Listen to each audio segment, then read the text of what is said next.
आज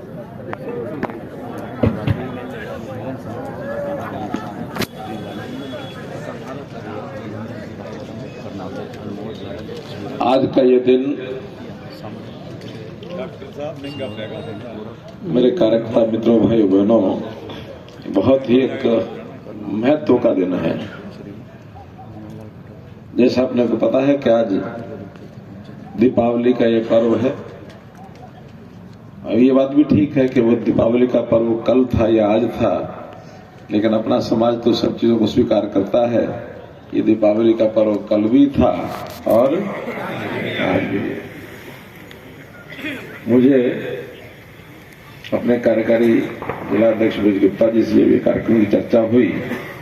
कल लगे 1 तारीख को तो दीपावली है। मैंने कहा 1 को हो चाहे 31 को हो, लेकिन अच्छा है दीपावली पर मिलने का दिन एक अच्छा दिन रहता है। इसी बहाने से दीपावली मिलन भी हो जाएगा। इस अवसर पर हम सब आज एकत्र हुए। प्रसंग भी है कि विधानसभा का चुनाव, और खुशी की बात यह है कि जिला हो तो 5 विधानसभाएं और लोकसभा हो तो 9 की 9 विधानसभाएं हमने जीती। अच्छा प्रसंग है, सबका सम्मान हो जाएगा। चाहे हमारे जनप्रतिनिधि जो चुन के आए हैं उनका भी सम्मान हो जाएगा, और हमारे सभी जो बहुत ही प्यारे साथी हमारे कार्यकर्ता बंधु हैं उनका भी सम्मान हो जाएगा। तो मुझे एक सज्जन ने पूछा कि नेताओं का भी सम्मान हो जाएगा, कार्यकर्ताओं का भी सम्मान हो जाएगा, आपका क्या होगा? मैं कहा वो तो मैं भी एक कार्यकर्ता, लेकिन खच्चर की तरह मैं भी फंस जाऊंगा। इस अवसर पर दीपावली पर्व, दीपावली मिलन, आपका सबका अभिनंदन। और साथ ही दूसरा महत्व वो है, आज 1 नवंबर है और 1 नवंबर को हरियाणा का स्थापना दिवस होता है। 59वां स्थापना दिवस ये आज हरियाणा का है।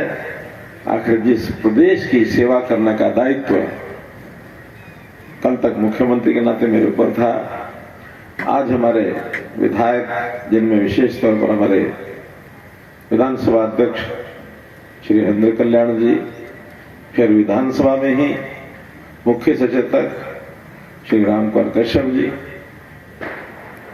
तीनों हमारे अन्य विधायक, सबका अपना एक हरियाणा प्रदेश की जनता के लिए, ठीक है, अपनी विधानसभा का काम करना ये बात ठीक है, लेकिन जब विधानसभा में बैठते हैं तो पूरी हरियाणा की विधानसभा का एक अंश बनते हैं, एक अंग बनते हैं। पूरे हरियाणा की चिंता करते हैं, केवल वहां बैठ करके अपनी विधानसभा की बात करते हैं, लेकिन ज्यादा समय हरियाणा की चिंता करते हैं। तो हरियाणा दिवस के अवसर पर आप सबको भी आज मैं बहुत बहुत बधाई, शुभकामना देता हूं।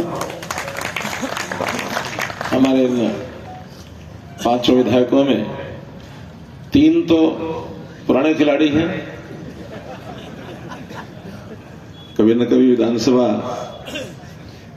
लगातार भी जीत रहे हैं, एक अपना पीछे मुड़ करके दोबारा भी जीते हैं, और 2 हमारे नए खिलाड़ी हैं। तो नए खिलाड़ियों का अनुभव भी इन पुरानों के साथ मिलकर के और आगे बढ़ेगा, अच्छे प्रकार से काम करेगा।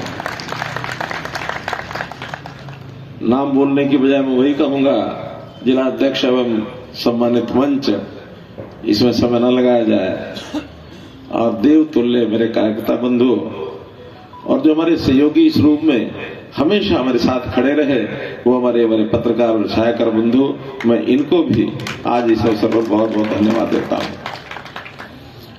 तो धन्यवाद के लिए पार्टी का कार्यकर्ता, नेता ये तो है ही है, लेकिन साथ में बहुत ऐसे संस्थाएं हैं जिनके बिना ये अभियान, ये यज्ञ शायद पूरा नहीं हो सकता था।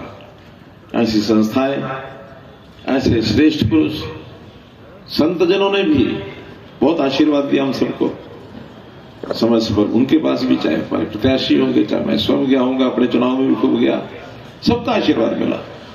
और अच्छी बात यह है कि उन्होंने एक तो होता कि सबको आशीर्वाद देते ही है, जो जाएगा उसको आशीर्वाद, संतों का तो एक स्वभाव है, होना भी चाहिए। लेकिन मेरी पक्की एक ये मेरा विश्वास बना है कि जब भारतीय जनता पार्टी का कोई नेता कार्यकर्ता वहां जाता है, उसको आशीर्वाद देने का उनका अलग ही मन होता है, अलग ही मन होता है। तो वो चर्चा करते हैं कि जिस प्रकार का एक स्वच्छ शासन, सुशासन भारतीय जनता पार्टी दे रही है देश भर में, उस प्रकार की प्रशंसा उनके मुख से निकलती है। स्वाभाविक है, उनकी बहुत बड़े अनुयायी होते हैं, संख्या होती है। सामाजिक संस्थाएं, एनजीओ, सब लोग अपने प्रति किसी सहायता करते हैं। और मैं शब्द बोल रहा हूं, कुछ विपक्षी पार्टियों में भी ऐसे लोगों की भावनाएं होती हैं जो उनको सहायता करती रहती हैं।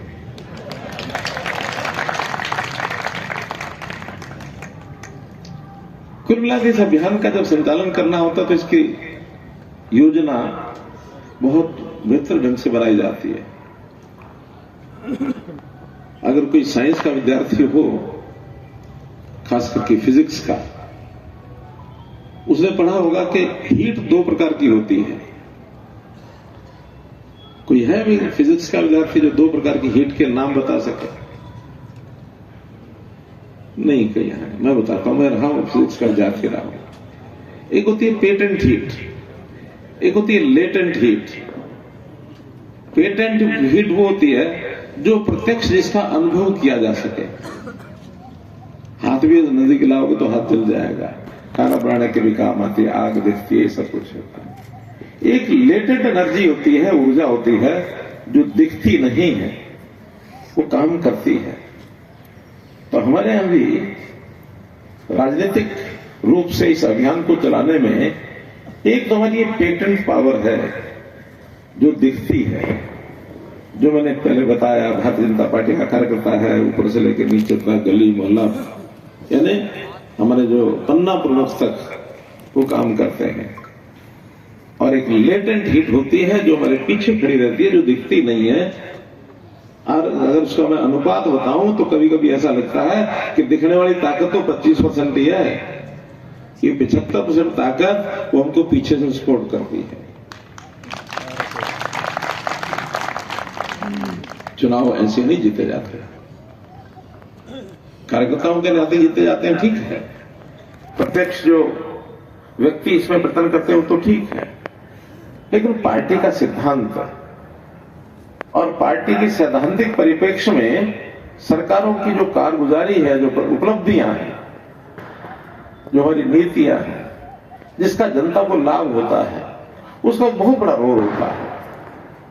आपने एक शब्द का प्रयोग किया कि ये शब्द खूब इस बार चला, खूब गुंजा, क्या बोला? बिना पर्ची बिना खर्ची। और इसका आभास हमको भी है, इसका आभास अब विपक्षी लोगों को भी हो गया है। और इसका लाभ भी उन विपक्षी नेताओं के कारण से हमको ज्यादा मिला जिन्होंने कहा कि हम आएंगे तो हम इतनी नौकरियां बांटेंगे, 50 वोट पर एक नौकरी देंगे, 2000 नौकरी आपको मिलेंगी, इतनी आपको मिलेंगी। हम आएंगे, पहले अपने घर भरेंगे, फिर बाकियों को देखेंगे। वो कहते हैं घपलों के बिना सरकार चलती है क्या? ये प्रत्यक्ष पंक्ति आपने देखी होंगी, सोशल मीडिया पर सुनी होंगी। तो क्या उनका धन्यवाद नहीं करना चाहिए?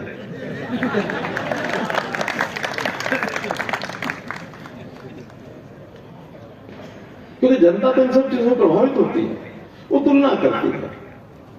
वो पिछले 10 साल की तुलना और वर्तमान जो 10 साल की अपनी सरकारें चली है, चाहे केंद्र में मोदी जी की सरकार चली और चाहे हरियाणा में भारतीय जनता पार्टी की सरकार आपने चलाई, इसकी तुलना करते हैं। एक समय गोविंद हुड्डा जी ने कहा हम आएंगे, ये पोर्टल वोटर सब खत्म कर देंगे। एक नेता ने कहा हम आएंगे, मेरिट वेरिट सब फाड़ के फेंक देंगे। तो मैंने कहा ये वाक्य लगातार चुनाव तक बोलते रहना, बीच में मत छोड़ देना।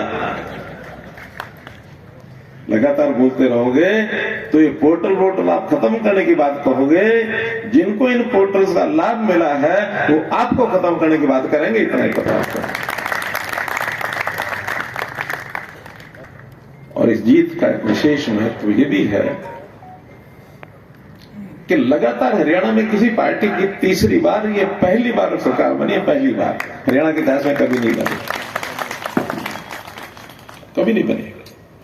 देश में तो एक बार नेहरू जी ने बनाई थी, बाद में मोदी जी की बनी, उसमें बड़ा अंतर मैंने पहले भी बताया कि उस समय तो जब नेहरू जी ने तीसरी बार बनाई तो सामने मुकाबले में कोई था ही नहीं। एक अकेला पहलवान कह के मैं तो कुश्ती जीत के आ गया, तो उसकी जीत का अर्थ क्या है? क्योंकि सामने तो कोई नहीं था। जनसंघ चुनाव लड़ती थी तो उनका नारा होता था उस समय का कि एक मजबूत विपक्ष बनाने के लिए हम चुनाव लड़ रहे हैं ताकि कांग्रेस सरकार मनमानी ना कर सके।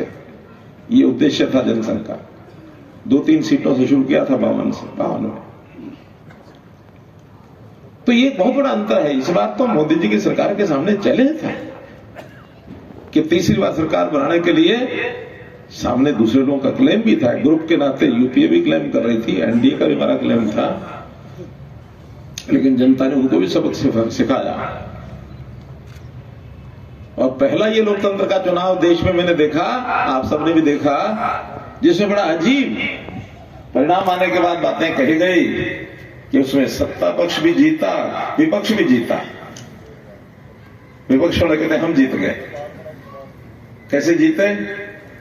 कि उससे पहले 2 चुनाव में तो हमारी कांग्रेस पार्टी के या तो 45-46 सीटें आई, अगली बार 51 आई, और एक जो होता ना विपक्ष मान्यता प्राप्त, उसको विपक्ष मान्यता प्राप्त उसको 10% वोट चाहिए होते हैं, यानी संख्या चाहिए होती है, और वो 542 में 55 बनती है।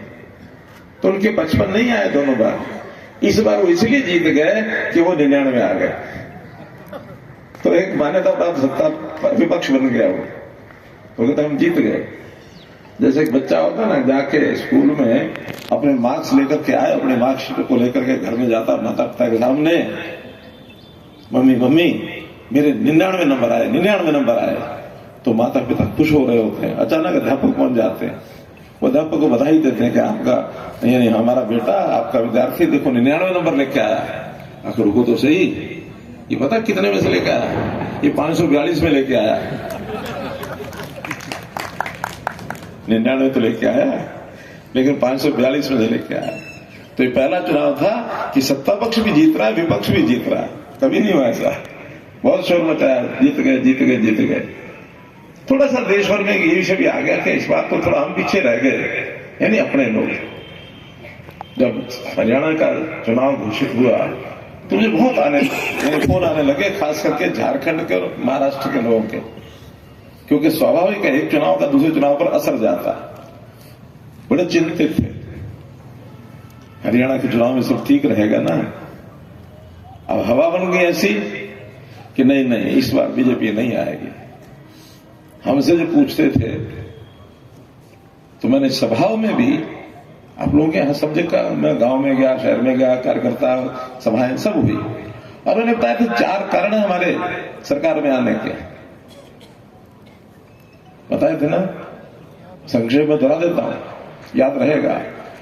पहला तो कांग्रेस के लोग कहते हैं हमारी सरकार आएगी, इतना ही विश्वास है, तो गठबंधन के लिए हाथ क्यों बढ़ाया?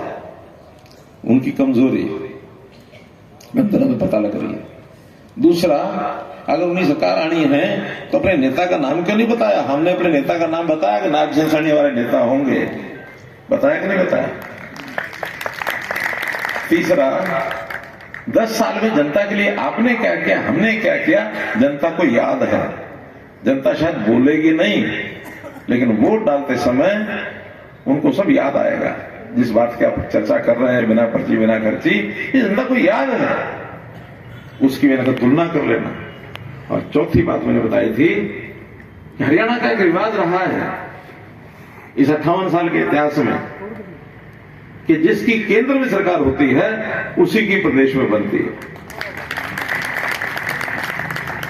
ये 4 बातें बताई थी कि नहीं बताई थी? और बाकी लोग आते थे, आप कहे तो रहे हो, लेकिन वातावरण कैसा बन गया? वातावरण यो बना था, 2 उसके भी कारण बताता हूं। कांग्रेस ने सोची समझी एक रणनीति के तहत आज से 6-8 महीने पहले एक योजना बनाई होगी इसलिए कह रहा हूं क्योंकि मुझे लगता है कि आज उसमें से एक निकाला जा सकता है एक निष्कर्ष। एक गोएबल्स नाम के व्यक्ति हुए हैं अंग्रेज, उसने कहा कि अपनी झूठी बात को भी सच बनाना है ना तो 100 बार झूठ बोल दो, 100 बार, तो वो सच दिखने लग जाएगी। तो उन्होंने बोलना शुरू किया लगातार, हम सरकार बनाएंगे, हम सरकार बनाएंगे, हम सरकार बना रहे हैं, हम सरकार बना रहे हैं, कांग्रेस भाजपा तो गई, भाजपा तो गई, ये कहा ना इन्होंने। अब कहने के लिए उनके पास समय था, हमारे पास था नहीं, हमारे पास काम करने से फुर्सत नहीं, उनके पास काम है नहीं, बोलने से फुर्सत नहीं, तो बोल बोल के वैसा बात बना दिया, कुछ लोगों पर असर करने भी लग गया।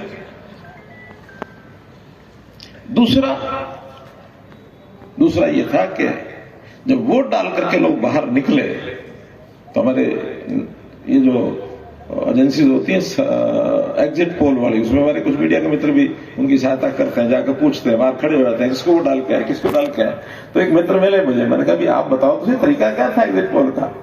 उनका जब किसी बूथ पर खड़े हो जाते हैं 100 लोगों से पूछते हैं, मैंने कहा कितने लोगों से बताते हैं, कि बताते हैं तो 40 है, 60 तो बताते ही नहीं किसको वोट डाल के है। 40 बताते हैं कौन है, वो बताते हैं जो वोकल होते हैं, बहुत ज्यादा बोलते हैं। अब बोलने वाले लोग तो ज्यादा उन्हीं के पास होते हैं, शोर मचाने वाले। हमारा कार्यकर्ता शोर नहीं मचाता है, जो काम करता है सहज तरीके से, जहां बैठा दिया वहीं काम करता है। उसको अगर बूथ पर बैठा दिया बूथ पर काम करता है, मंडल जिला प्रदेश जहां बैठाया वहां काम करता है। समर्पण का भाव, त्याग का भाव, ये कांग्रेस में नहीं होता। कांग्रेस तो हर समय बस मिल जाए, ले लूं, अपनी जेब में डाल लूं। मंच पर उपस्थित हमारे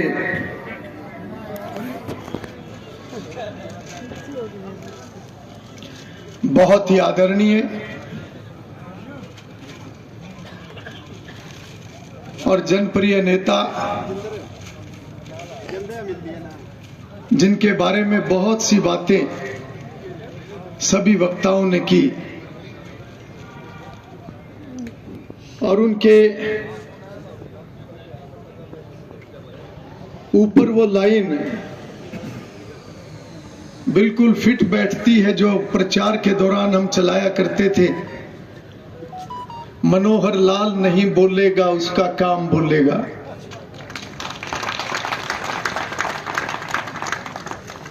ऐसे हमारे बहुत ही आदरणीय हमारे सांसद और केंद्र में वरिष्ठ मंत्री, जिनके बारे में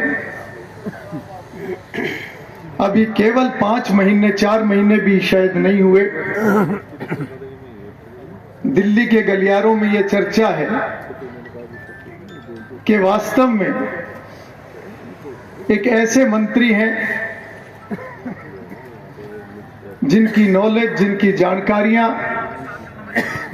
जिनकी अपने काम के ऊपर पकड़,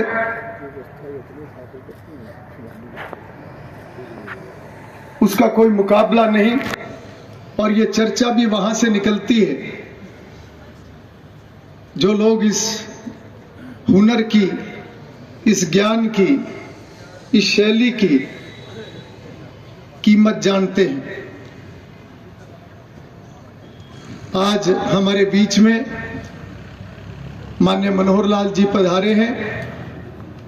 मैं आप सबकी तरफ से उनका बहुत बहुत स्वागत और अभिनंदन करता हूं। हम कि गुजरात के पैटर्न पर लगातार हरियाणा प्रदेश के अंदर भारतीय जनता पार्टी की सरकार बनती रहे। मुझे भी स्पीकर जैसा एक बहुत ही महत्वपूर्ण पद, एक दायित्व मुझे भी दिया गया है। इसके लिए मैं अपने पूरे नेतृत्व का और खास तौर पर माननीय मनोहर लाल जी का और माननीय मुख्यमंत्री नायब सैनी जी का, सभी का आभार व्यक्त करूंगा और यह विश्वास दिलाऊंगा कि जो जिम्मेवारी आपने मुझ पर सौंपी है, मैं उसको बहुत ही निष्पक्षता और ईमानदारी से निभाने का काम करूंगा।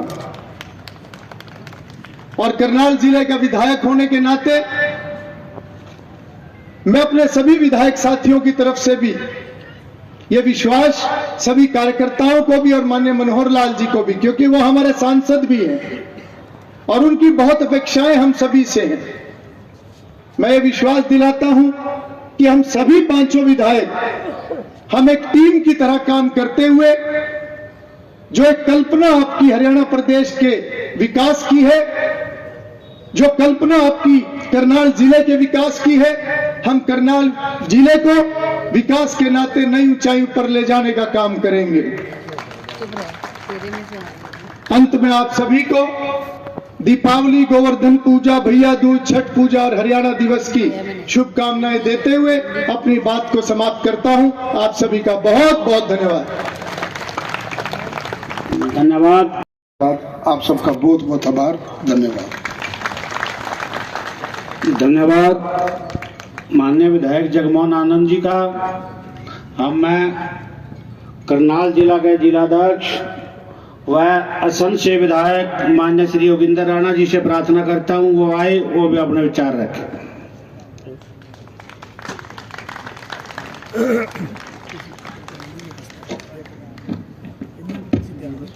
भारत माता की। आवाज तो है नहीं। माननीय केंद्रीय मंत्री जी पता क्या कहेंगे कि चुनाव के बाद पहली सभा है, यह आज सम्मान समारोह है। मेरी तो बहुत तेज है जी। चलो भाई, मेरे हिसाब से आप ही बोलना। भारत माता की। भारतीय जनता पार्टी। धन्यवाद। आज के इस सम्मान समारोह में उपस्थित हमारे पूर्व में जिन्होंने 9.5 वर्ष तक इस प्रदेश की सेवा की और मुख्यमंत्री के पद को सुशोभित किया, और वो वर्तमान में हमारे यहाँ के सांसद के साथ साथ केंद्र में माननीय प्रधानमंत्री नरेंद्र मोदी जी के मंत्रिमंडल में जैसे सेवा 9.5 वर्ष तक हरियाणा में की, वैसे आगे पूरे देश की सेवा करने में वो लगे हुए ऐसे हमारे बहुत ही आदरणीय श्रीमान मनोहर लाल जी। सबसे पहले तो मैं उनका यहाँ पहुंचने पर आप सब की तरफ से हार्दिक अभिनंदन करता हूं, स्वागत करता हूं और आपसे अनुरोध करता हूं तालियों की गड़गड़ाहट के साथ माननीय केंद्रीय मंत्री जी का अभिनंदन और स्वागत करें। हमारे बीच में हमारे घरोंडा से लगातार तीसरी बार विधायक बने और वर्तमान में जो हरियाणा के विधानसभा के अध्यक्ष के रूप में जिनको नया दायित्व मिला है, ऐसे बहुत ही आदरणीय हमारे भाई श्रीमान हरविंदर कल्याण जी का भी अभिनंदन और स्वागत करता हूं मैं। हमारे इंद्री के विधायक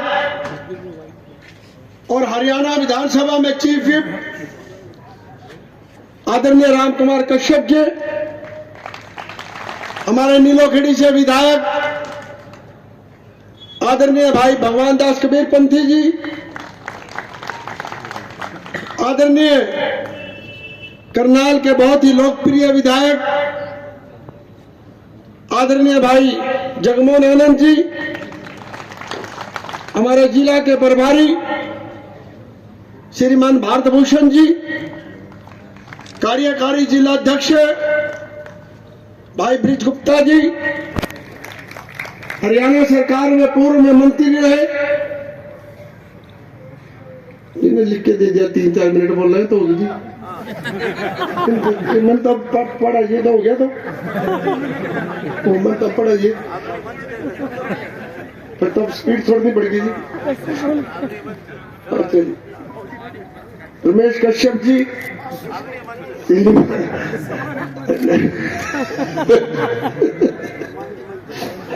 रेणु बालाजी, सम्मानित मंच, उपस्थित भारतीय जनता पार्टी के बहुत ही ज्येष्ठ और श्रेष्ठ कार्यकर्ताओं, प्रेस और मीडिया के मेरे सभी साथी, सबसे पहले तो मैं आप सबका अभिनंदन करता हूं, स्वागत करता हूं। और जैसे 3-4 मिनट हुए, मैं तो कोशिश करूंगा 3-4 मिनट में इस अपनी बात को समाप्त करने की। बहुत सी चीजें जो जगमोहन आनंद जी ने कही, मैं उन्हीं का समर्थन करता हूं।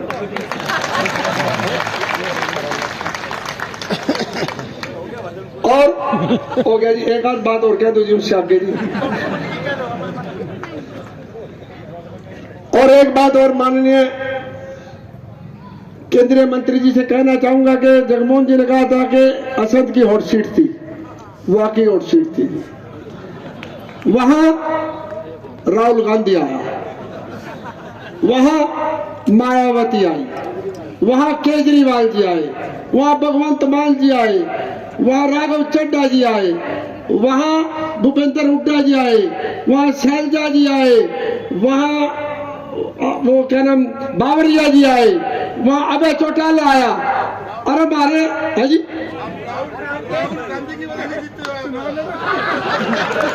मैं बता रहा हूँ जी, और सीट की बता रहा हूँ ना जी।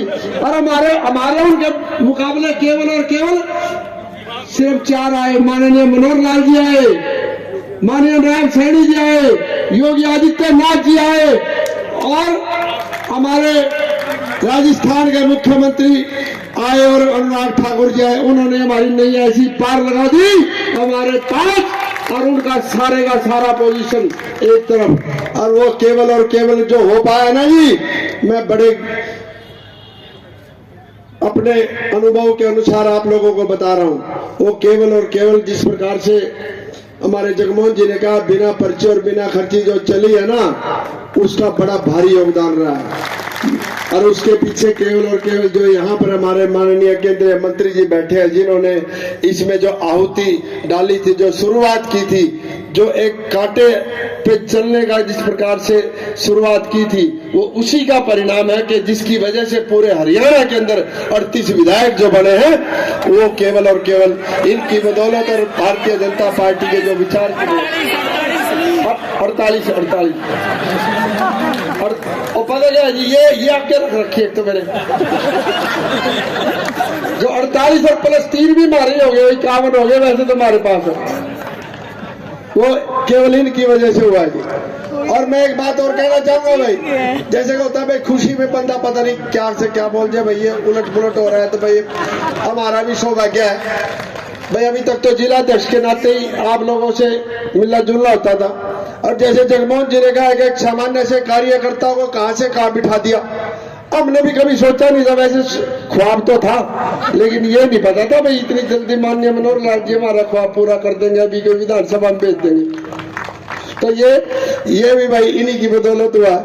उसके लिए भी मैं आप सब की तरफ से बहुत बहुत इनका आभार व्यक्त करता हूँ, धन्यवाद करता हूँ। भाई समय हो गया, क्योंकि स्पीकर महोदय हमारे से डबल समय लेंगे, और उसके बाद माननीय केंद्रीय मंत्री जी से सहारा लेंगे। जो इनकी बात है ना, वो मेरी और ऐड कर लेना। बस इतना ही कहते हुए मैं अपनी तरफ से पूरे असद विधानसभा की जनता का जो प्यार उन्होंने दिया है, जो आशीर्वाद दिया है, मैं उनका तहे दिल से आभार व्यक्त करता हूँ। सर्व समाज का धन्यवाद करता हूँ, 36 बरादरी का धन्यवाद करता हूँ, जिन्होंने जिस विश्वास के साथ वहां से चुनकर भेजा है। वो योगेंद्र राणा की जीत नहीं है, वो सर्व समाज की जीत है, 36 बरादरी की जीत है। और मैं उनके लिए 24 घंटे अपने मेरे दरवाजे खुले, और साथ साथ मैं 24 घंटे उनके लिए तैयार हूँ। जो मेरे से बन पाएगा और जो बनाएंगे उनके लिए मैं माननीय हमारे केंद्रीय मंत्री जी, हमारे मुख्यमंत्री जी के द्वारा जो भी वहां के काम होने वाले होंगे, किसी भी काम को कोई कसर नहीं छोड़ी जाएगी काम करने में। कार्यकर्ताओं के जहां तक मान और सम्मान की बात है, कार्यकर्ताओं का मान और सम्मान, जिनकी बदौलत देवतुल्य कार्यकर्ताओं की बदौलत जो हम 5 के 5 विधायक जो यहाँ बैठे हुए हैं, केवल जो 5 पांडव हैं, आप लोगों की बदौलत यहाँ पर पहुंचे हैं, तो आपके मान सम्मान में भी कोई कमी नहीं आने दी जाएगी। और माननीय केंद्रीय मंत्री जी, एक बात और बताकर अपनी बात को विराम दूंगा। मैं तो वर्तमान हमारे बहुत ही आदरणीय हमारे विधानसभा के अध्यक्ष आदरणीय भाई हरविंदर कल्याण जी, हमारे